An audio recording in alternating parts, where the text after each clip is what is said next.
Geert Wilders mentioned that the PEN, a writers association that was founded in order to defend the freedom of expression, is giving an award to the Charlie Hebdo cartoonists. Pamela spoke about this as well. And that the 145 of the members of PEN, including some very prominent writers, Joyce Carol Oates, who you may have heard of, and some others, have pulled out because they say that this is manifesting cultural arrogance. They said that the French manifested cultural arrogance in drawing Muhammad and allowing Charlie Hebdo to draw Muhammad. They don't seem concerned about the cultural arrogance of the assassins who murdered these cartoonists in the name of a blasphemy law that the cartoonists did not hold. They didn't care about that imposition of one culture over another. They only cared that the French were following their own long tradition of free expression.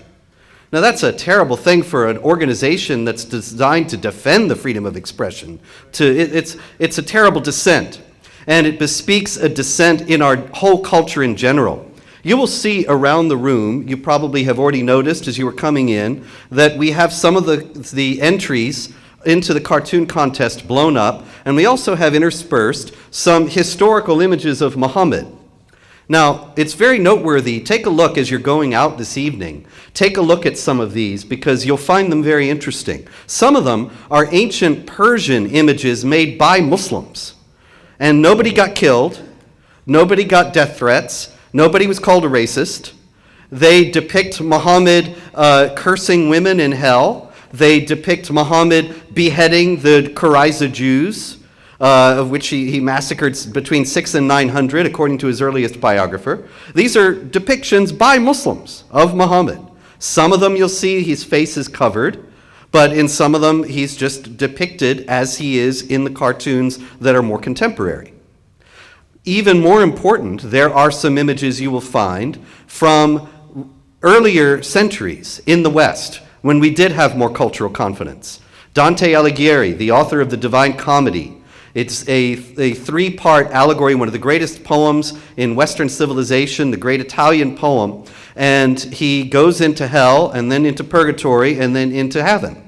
And in hell, he meets all these people who've been damned to hell. One of them is Muhammad, because Dante was a Christian, and he viewed Muhammad as somebody who had tried to turn people away from the true faith and was thus condemned. His depiction of Muhammad in hell was made into a fresco which is on the wall of a church in Italy. It's been there for centuries. Now it's under armed guard. It was never under armed guard in the 17th century, the 18th century, the 19th century, only now. Why is that?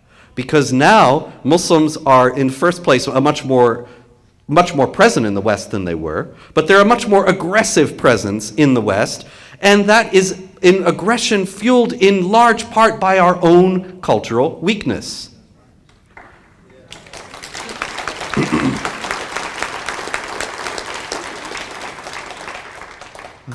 A very good friend of mine told me right before I left for this event that you're just poking them in the eye. You're trying to provoke them. You know, why are you doing that? You're the one that's being offensive. And this was a friend, you know, and I was kind of taken aback. And I had to stop and think, well, what exactly is wrong with that? And what's wrong with that is that this is only offensive because Muslims have made it offensive. This is only something, as Geert Wilders said, that needs armed guards because Muslims will kill you for drawing Muhammad. It would never be offensive otherwise. Consider this. The murderers of the Charlie Hebdo cartoonists had an accomplice, and as they were murdering the cartoonists, the accomplice went to a kosher supermarket in Paris and murdered 4 Jews. What had they done? They didn't draw Muhammad. How did they offend Muslims? They offended Muslims by being Jewish. Okay, so we have to not draw Muhammad because that'll poke them in the eye and offend them. And then we have to not be Jewish because that will poke them in the eye and offend them. And then what? Okay, I guess pork and alcohol are right out. Okay, and then what? Take humor, yes, and the Islamic State. The Islamic State is beheading people and taking sex slaves and subjugating the Christians under the hegemony of the Islamic law, and they're doing it all on the basis of Quranic directives, and so that's all Islamic. So I guess we can't say a word about that, because that would poke them in the eye and offend Muslims. And you see, step by step by step, we're ending up going in the direction of accepting Islamic law. And every Western media outlet that refused to publish the Muhammad cartoons was accepting Islamic blasphemy law.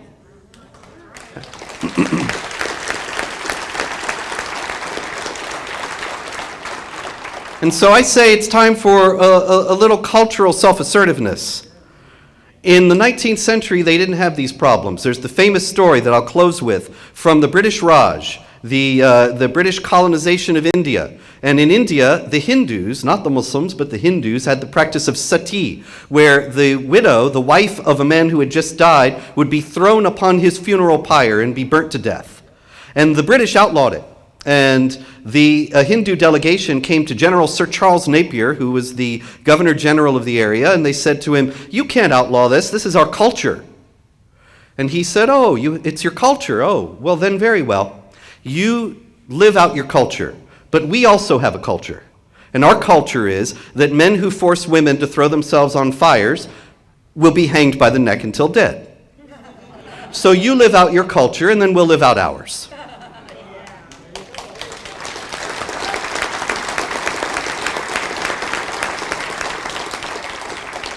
In the West, we should be saying exactly that. Yeah, okay, you're going to kill for people who draw Muhammad, then we will protect people who draw Muhammad. And we will hunt you down and kill you for trying to kill people for drawing Muhammad.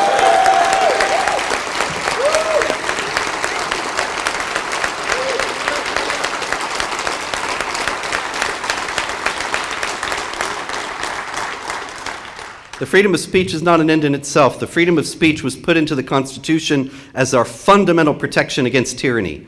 If the governing authority or any power that rules in whatever way, and as Pamela noted, you want to know who rules over you, then find out who you cannot criticize. The people who have the clout, the people who have the power, if they are able to silence by the rule of law, by the force of law, those whose opinions they don't like, then a free society is dead.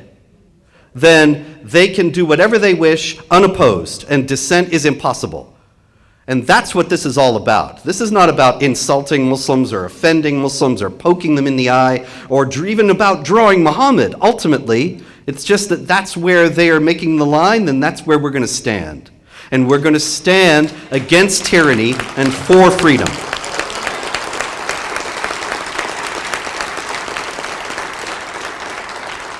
And so thank you so much for coming, and I will turn the proceedings over to Pamela to close the night's event.